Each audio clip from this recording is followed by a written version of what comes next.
The following is a special presentation from Storm Tracker 6. As part of Severe Weather Week, the Storm Tracker 6 weather team presents Here for You, Ready for the Storm. You'll hear from a man who'll tell you what it's like to survive a direct lightning strike, and we'll get behind the wheel of a mid-Michigan storm chaser.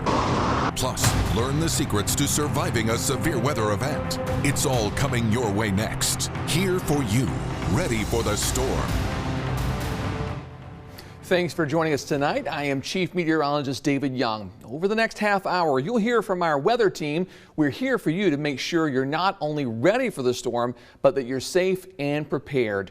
We start our show tonight talking about lightning. It's not uncommon, we see it frequently, but something we don't see often, however, is a lightning striking a person. That's exactly what happened 19 years ago to Perry native Coleman. And while he survived, it changed his life forever. We caught up with him and his parents to share their story. Most parents understand what to expect when we have children. There's the diaper phase, teaching them to crawl, to eat solid food, to walk, to run. But imagine having to do that with your 12-year-old child. That's exactly what Jamie and Tom, parents of Coleman, had to do. April the 11th, 2001 began like any other day. There was school, work, and sports. The weather was typical for that time of the year. It was overcast, and there had been some rain showers scattered around the area. Coleman had soccer practice that day and was super excited about his first sleepover at a friend's house. Coleman's mother, Jamie, recalls what she was doing when her family's life changed forever. I was a one-on-one aide with Downs in Shiawassee County. So we were going actually out ourselves to recess. And we got to the door, and all of a sudden it was a crack.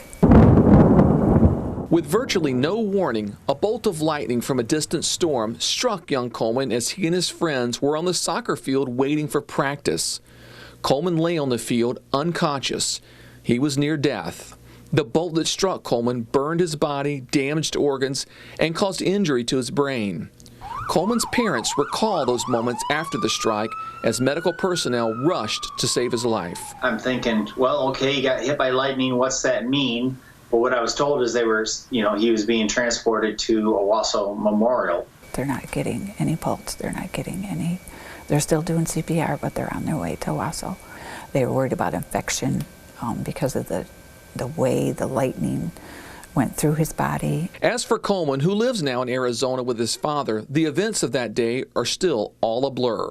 First thing I remember is waking up in the hospital. I didn't even really have a way to wrap my mind around it because I was 12 years old at the time, and I didn't even think that something like this could actually happen. In the days, weeks, and months that followed, everything was a struggle. It was as if life had hit the reset button. Simple daily activities required learning again from scratch. It was a tremendous strain on the entire family. I had to relearn how to do absolutely everything. And it was a lot harder than you'd think it would because, with the kind of brain injury that I had, I didn't understand everything that was going on. He literally was bringing him back, bringing him from the hospital once again when he was a newborn. It was that challenging, and he did it. Even as years passed, there was still more damage to be repaired. His large intestine quit working, just completely, and probably hasn't been working for 14 years. We have a couple options, and one of them is to try to treat it medically, or we can remove his large intestine completely. I can remember yesterday, he says, "I'm getting tired of all these temporary fixes to a permanent problem. Take it out." Coleman says throughout it all, the support he received from friends and family in the Perry community helped so much. I just want to tell them thank you for all of the support over these years. I haven't been able to keep in contact with all of them as much as I would like to, but I really appreciate all of the caring and support that I've gotten from them through the years. We've been very fortunate. We lived in a small community, and they were very helpful and supportive, and we had a ton of people that, like I said, even Channel 6 helped us with things that, between his therapies, that we could come here. Like I said, we came here and visited the studio with Sherry, just, you know, and that just keeps you going. So what advice does Coleman and his family give to those taking part in outdoor activities? Don't go outside if you hear thunder, that means there's lightning somewhere. You just have to be aware. You just have to be present, be there. And if you don't feel comfortable sending them, because that's how it was sometimes, and I would go. Sometimes I'd go to, after Coleman's accident, go to the fields and see the kids play. And if it was ominous weather, I literally, David, would drive through the parking lots and say, you guys probably shouldn't be out here. So how do you protect yourself and your children from lightning? Some basic ideas to keep in mind. Certainly inside a car is going to give you a little more protection just being out in the wide open. Stay away from things like fences, metal objects. Those obviously conduct electricity very well. Now it probably goes without saying something like a swimming pool can be very dangerous as far as lightning is concerned. So you want to avoid that. When you can hear thunder, it is time to head back inside. And of course you want to avoid things like tall trees because those as well can cause major problems. They're kind of the shortest distance between you and the ground, and so lightning is often attracted to things like trees. When Ready for the Storm returns in just a few moments, we're talking about tornado safety and checking on a local community hit by a powerful storm a year ago this month. We'll be right back. Welcome back. A year ago this month, tornadoes hit Shiawassee and Genesee counties, leaving destruction in their path. It's unusual to get a Michigan tornado in March, especially one this strong. I spent time covering the aftermath of this storm, and I recently caught up with the Shiawassee County Sheriff for a look at the area now, a little over 360 days later. After seeing the damage in this area, it was amazing that nobody was killed. 94 homes were damaged, 20 of those unlivable. Sheriff Brian Begole says people needed help right away, and while some still do, things look a lot brighter than they did back in March of 2019. We're not aware of anybody that hasn't received at least some help. I don't know that everybody is made 100% whole, but the United Way and some of the other organizations that are helping have been assisting those families yet today. The county credits lives saved to tornado sirens, but due to an outdated system, the amount of time to get to shelter was short. That's getting an upgrade. Prior to the tornado on that date, the tornado sirens had to be sounded individually from either fire departments or places like that.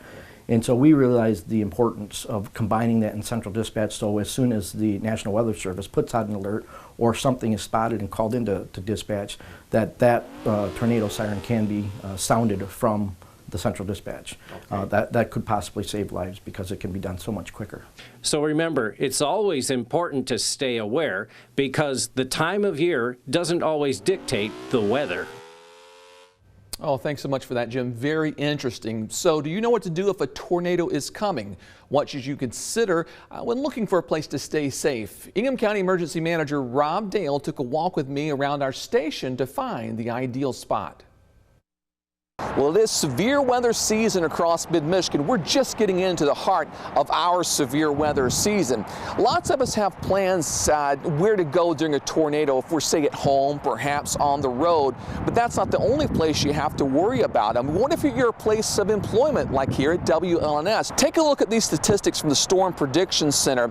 Now, a couple of the numbers that jump out, obviously, the number of fatalities for mobile homes and residential homes. But 4% of fatalities actually occurred while on the job. So very important also to have a plan in place there.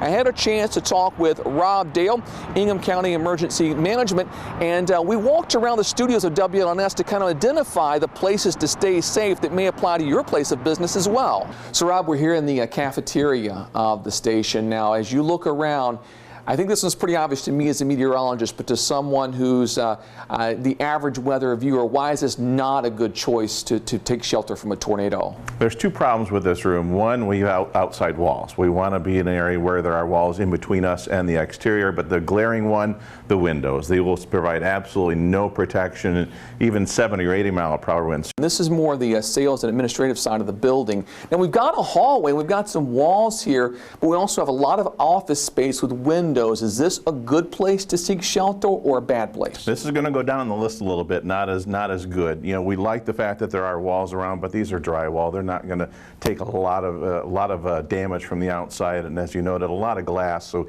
even if you're to shut these doors, the winds will quickly blow through them. Here we are in the guys' restroom, and this actually is not a bad place to be. No, it won't be the most comfortable, but it's usually one of the safest. We usually got some interior walls, so we've got things between us and the outside. And these are not rugged itself, but the piping in the walls, usually these walls are not just plain old drywall, but they're formal cement or some sort of masonry. So again, you can pack a lot of people in here if you need to, but in an actual tornado, this might be one of the better spots you've got. Now, for areas like our television station, maybe your place of employment has a large open room like this. Rob, this seems like a really bad idea. What do you think? Well, the open room itself concept is bad because of the roof. There's not a lot of support, so if any wind were to start to peel the roof off above us, it's coming down, but we have things that are going to fly. Rob, I was thinking about too, I was looking back at a tornado that struck the Dallas-Fort Worth area. Now, we're on a single-story building here, but what about folks who are in high-rise building, multiple floors? What's the best advice for them? Get to that interior stairway. If you can make your way downstairs, that's fine, but don't take the elevator so you're walking. You're just as safe on the 6th floor of a building as you are on the 1st floor of a building. They're made to handle that kind of wind just as long as you're away from those exterior walls. All right, excellent advice as always. Rob, thanks for stopping by and talking to us. Well, we're going to take a quick break, but when we come back, Diane Phillips takes us into the kitchen for a sweet way to explain the difference between a watch and a warning. We'll be right back. Welcome back. Part of the job here in the Weather Center is to track storms and let you know if there's a chance for severe weather. When tornadoes and severe weather do roll in, do you know the difference between a watch and a warning? What may surprise you, it's a lot like baking your favorite dessert. What do cupcakes in severe weather have in common? Though it may not seem like much, cupcakes can actually help explain the difference between a watch and a warning. Whether it's a severe thunderstorm or a tornado, watches and warnings are easily mixed up. Thankfully though, there's a sweet way to remember the difference. Watches are issued when severe thunderstorms or tornadoes are possible. It doesn't mean that they will happen, but that the ingredients are there to make a storm. Just like cupcakes need eggs and water, storms need energy and moisture. Although these ingredients aren't a cupcake or a storm, but that's when we need to be alert that severe weather could be brewing. Then those ingredients come together. A warning is issued when the thunderstorm or tornado is happening or just about to. We are no longer dealing with moisture and shear or eggs and batter, but we have a storm now that we need to shelter from. When a warning is issued, just like in the case of the cupcakes, the ingredients have to come together, and now the cupcake is occurring. Don't get burned as severe weather season gets underway. When a watch is issued, that means that the ingredients are there to create a storm. But when a warning is issued, that means that the cupcakes are fresh out of the oven. Once the storm is occurring, we'll be here for you on air, online, on the Storm Tracker 6 app, and social media for the latest information to keep you and your family safe. Well, thanks for that, Diane. Bringing back in Jim Geyer, there's another piece of the storm alert puzzle. Chasers, and you caught up with one here locally, right, Jim? That's right. His name is Don McCracken out of Jackson. He's certified through Skywarn, and when there's a storm possible, he's out looking for them. If he finds one, he then lets the National Weather Service know. We took a ride in his car for a look at the day in the life. Well, Skywarn is a training for anyone who wants to report severe weather. I've got Don McCracken with me here, and you've not only gone to these classes before like I have, you've also taught them like I have too, and we always refresh ourselves every year too. So tell me a little bit about why Skywarn is so important for everyone around here. Well, especially for Jackson area, we are so far from the National Weather Service radar. It's overshooting the lower atmosphere, and so a tornado could actually form and they won't even know it for a while. So that's what's so important, that eyes on the ground can report back to the Weather Service. And tell me how you would report. There's many ways you can report. There's many ways. You can use the phone. You can call the National Weather Service. You can use Twitter.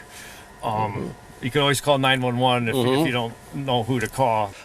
So we've got that, and we can also then go out and take a look at what's going on, or just stage somewhere too. I pretty much go follow, and I find it, I get my bearings on the storm, so I know I'm in a safe spot, and then I'll look for tornadoes. And and again, you have to be in the right spot too. We don't want everyone to just go out and say, hey, that looks like a thunderstorm that might produce a tornado, I'm gonna go right at it. Right. So again, we just want to tell everyone, Skywarn, a good thing to take the class. There are many in counties all across the state, actually, and across the country as well.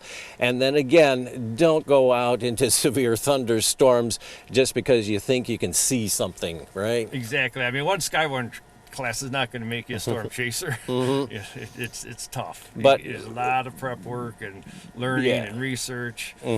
But it's still good to maybe just take the class. Yeah, and it could save your life if you happen to be out driving, and you can, some of the stuff you learn on Skywarn, you might identify something, say, I need to head south. Skywarn, followed by chasing. It's just what we do. Well, thanks for that, Jim. Coming up after the break, it wasn't too long ago that the capital area went through a severe flooding event. Emily Wall spoke to the city officials about how it was handled and is here for you with advice on what to know in regards to flooding when it comes to your house. Welcome back to Ready for the Storm. Our next topic we are talking about is flooding. Now, this isn't something we usually worry about here in mid-Michigan, but every now and then certain factors come together and can lead to significant flooding in areas surrounding our local lakes and rivers. And as I found out in 2018, not only can minor flooding be dangerous, cities often have plans in place when flooding occurs that can mean the difference between keeping your home dry or underwater. There's a couple things. Number one, people don't realize that floodwater can be moving water. What looks like a standing, stagnant water, they don't realize that floodwater, it only takes an inch of floodwater to knock someone off their feet. Lansing Emergency Management Chief William Engelter says there's more danger lurking in that water than what meets the eye. This floodwater is also very contaminated. It's not just simple rainwater that lies on the ground. That floodwater could have everything from oils, from vehicles, it could have animal carcass in it, it could have sewage backup. In February of 2018, mid-Michigan experienced warm, above-average temperatures, 3 to 4 inches of rain, all in a matter of 3 days. This, in combination with melting ice and snowpack, led to flooding in local areas, especially in Lansing and East Lansing. As many of you may recall, we saw a large barrier go up in the Kalamazoo and Howard Street intersection to help redirect the floodwater. The barrier location is a pretty obvious choice. 496 and 127 already create a levee. There are just holes in the levee that the water comes through and floods Urbandale neighborhood. So the choice was easy, the where choice was easy. It was just whether or not it was a good idea. Rhonda Oberlin, who was leading the project, says this was a multi-million-dollar decision. And we saved about $2 million in damages. There were probably 60 homes that would have been substantially damaged, probably would have had to been demolished. I lived in a rental property in Urbandale in February 2018, and Oberlin confirms that if it wasn't for that barrier, my home would have likely suffered flood damage. The video you're seeing now is footage that my husband took as the floodwater was rising roughly 100 yards from our front porch. When I signed my lease for this home, it never crossed my mind to research whether or not this property was in a floodplain. If you live in a 100-year floodplain, that just means that you are living in an area that has a 1% chance of flooding in any given year. So when I received this flood evacuation checklist hand-delivered to my door in February of 2018, you can imagine my surprise. I learned that approximately 10% of Lansing is in a floodplain. This includes roughly 800 homes and 200 businesses. We're an urban floodplain. That means that a lot of our floodplain is low income. So we have people in our floodplain that will lose everything and won't be able to recover easily. So that's really what keeps me up at night and what drives me to continue to mitigate flooding. So whether you're in Lansing or any other mid-Michigan town, it's important to know if your home is in a floodplain. We've got the information posted for you on our website, WLNS.com. We hope you've enjoyed our severe weather special. Remember, the 6 News weather team is here for you. Before, during, and after. To make sure you're ready for the storm. You can also find more severe weather information on our website, WLNS.com, or our Storm Tracker 6 weather app. Thanks for watching. This has been a special presentation of Storm Tracker 6. 6 News here for you on air on WLNS.com, on the WLNS News and Storm Tracker apps, plus Facebook, Twitter, and Instagram. 6 News here for you.